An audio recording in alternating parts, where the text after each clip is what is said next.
د الممتحنه مبارکه سوره چې د قرآن عظیم الشان شپېتمه سوره ده په مدینه منورې کې را نازله شوې ده. 14 مبارک آیاتونه لري. تلاوت او پښتو ترجمه یې له لومړي آیت څخه اورئ. بسم الله الرحمن الرحیم. د الله په نوم چې ډېر زیات مهربان پورا رحم لرونکی دی. يا أيها الذين آمنوا لا تتخذوا عدوي وعدوكم أولياء تلقون إليهم بالمودة وقد كفروا بما جاءكم من الحق يخرجون الرسول وإياكم أن تؤمنوا بالله ربكم إن كنتم خرجتم جهادا في سبيلي وابتغاء مرضاتي تسرون إليهم بالمودة وأنا أعلم بما أخفيتم وما أعلنتم ومن يفعله منكم فقد ضل سواء السبيل. هو کسانو چې ایمان مو راوړی دی، که تاسې زما په لاره کې د جهاد کولو لپاره او زما د رضا د ګټلو په خاطر وطن پریښی او له کورونو څخه وتلی، نو زما او خپل دښمنان دوستان مه نیسئ. تاسې له هغوی سره دوستانه اچوئ په داسې حال کې چې کوم حق دین چې تاسې ته راغلی دی د هغه له منلو نه هغوی انکار کړی دی، او د هغو چلند دا دی چې پیغمبر او په خپله تاسې صرف په دې ګناه له وطن څخه باسي چې تاسې په خپل پروردګار الله باندې ایمان راوړی دی. تاسې په پټه هغوی ته دوستانه پیغامونه لیږئ په داسې حال کې چې څه چې تاسې په پټه کوئ او څه چې په ښکاره کوئ په هر څه زه پوهېږم. هر څوک چې له تاسې نه داسې وکړي هغه په یقیني توګه له سمې لارې نه بې لارې شو. إن يثقفوكم يكونوا لكم أعداء ويبسطوا إليكم أيديهم وألسنتهم بالسوء وودوا لو تكفرون. د هغو چلن خدا دی چې که پر تاسې بریالي شي نو له تاسې سره دښمني وکړي او په لاسونو او ژبو سره درته آزار درکړي. هغوی خو دا غواړي چې تاسې د هم په یو ډول کافر شئ. لن تنفعكم أرحامكم ولا أولادكم يوم القيامة يفصل بينكم والله بما تعملون بصير. د قیامت په ورځ به نه ستاسې خپلوي څه په کار درشي، نه ستاسې اولادونه. په هغه ورځ به الله ستاسې ترمنځ بیلتون راولي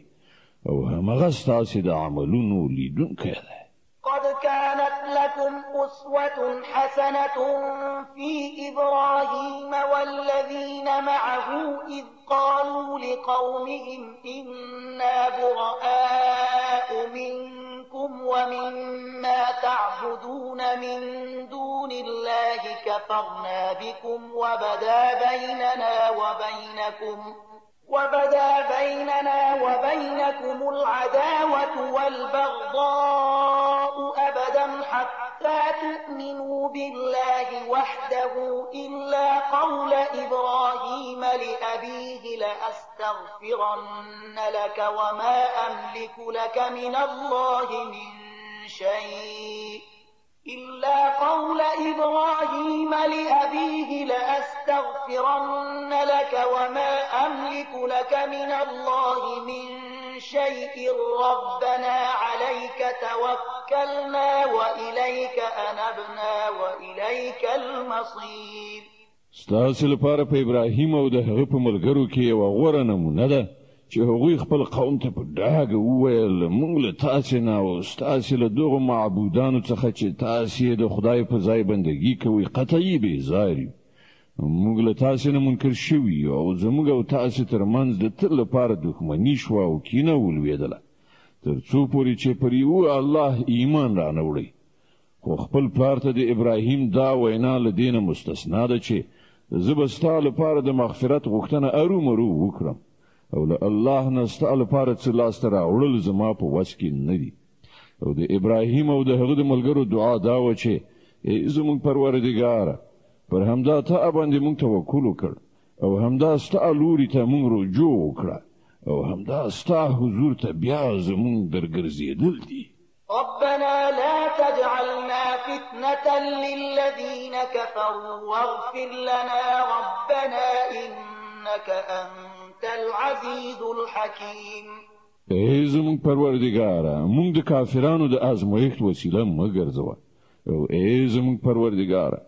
زموږ له ګناهونو څخه راتېر شه بېشکه همدا ته برلاسی د حکمت څښتنې. لقد كان لكم فيهم أسوة حسنة لمن كان يرجو الله واليوم الآخر ومن يتول فإن الله هو الغني الحميد. د همدغو خلکو یعنی د ابراهیم او د هغه د یارانو په چارچلن کې ستاسو لپاره او د هر هغه چا لپاره غوره نمونه ده چې د الله او د آخرت د ورځې هیلهمن وي. کله دینه څوک منحرف وي نو الله بې نیازه او په خپل ذات کې استایل شوی دی. عسى الله أن يجعل بينكم وبين الذين عاديتم منهم مودة والله قدير والله غفور رحيم.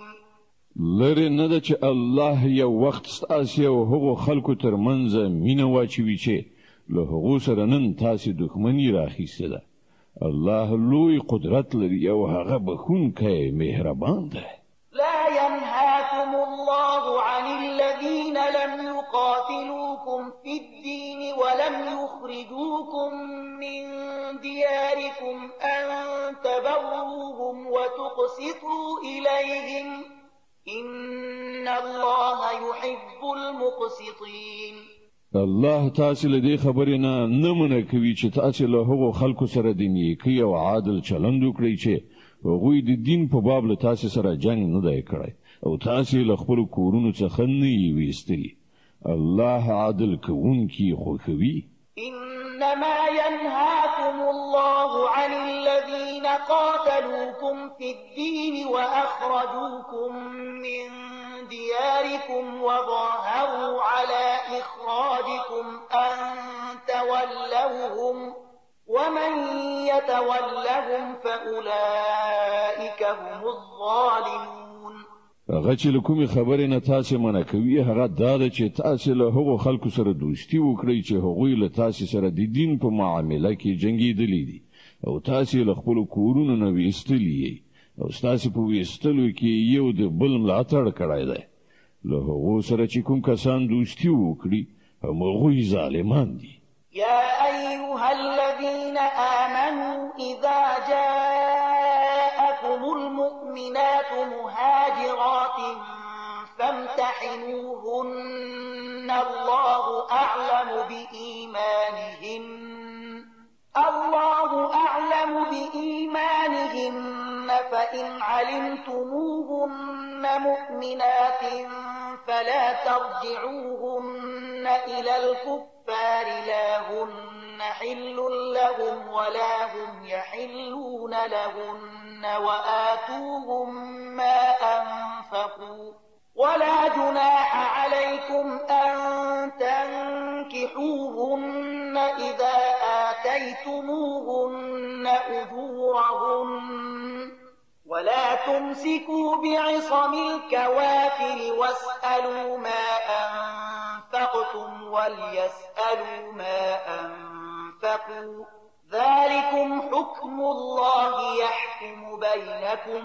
والله عليم حكيم. ای مؤمنانو کله چې مؤمنه ښځه هجرت وکړي تاسو ته راشي نو د هغو د مسلمانۍ تحقیق وکړئ او د هغو د ایمان په حقیقت باندې الله ښه پوهیږي. بیا کله چې تاسو ته معلومه شي چې هغوی مؤمنې دي نو هغوی بیرته کافرانو ته مه لیږئ.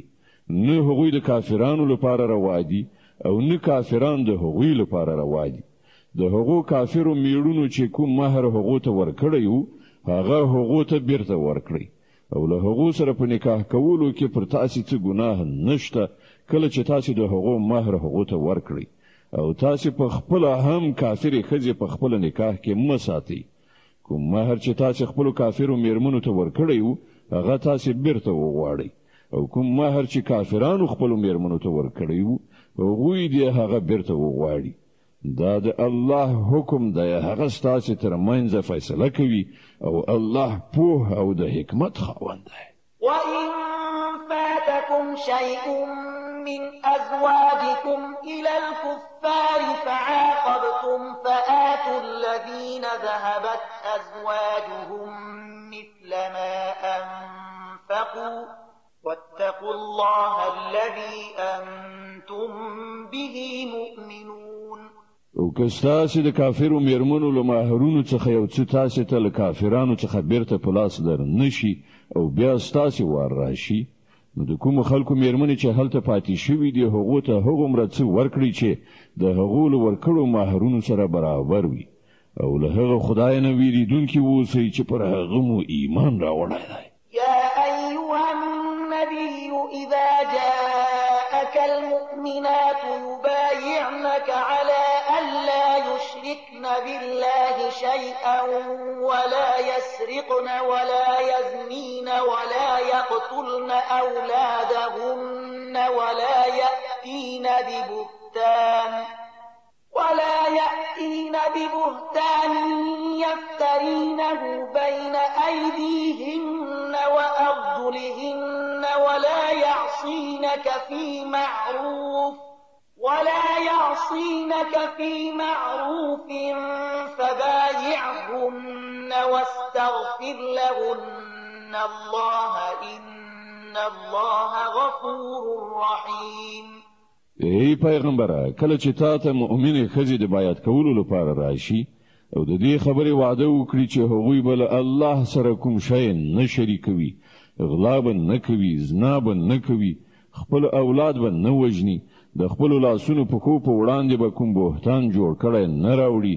یعنی هغه ماشوم د خپل میړه ته نه منسوبوي چې په نامشروع توګه له بل چا څخه زیږولی وي او په کوم معروف کار کې به ستا نافرماني نه کوي له هغو نه بیعت واخله او د هغو په حق کې له الله نه مغفرت وغواړه په یقیني ډول الله بخښونکی او رحم کوونکی دی يا أيها الذين آمنوا لا تتولوا قوما غضب الله عليهم قد يئسوا من الآخرة كما يئس الكفار من أصحاب القبور ای مؤمنانو هغه خلق دوستان منیسي چې الله ور باندې غضب کړی دی چې له آخرت نه داسې نا امید دي لکه څنګه چې په قبرونو کې پراته کافران نا امید دي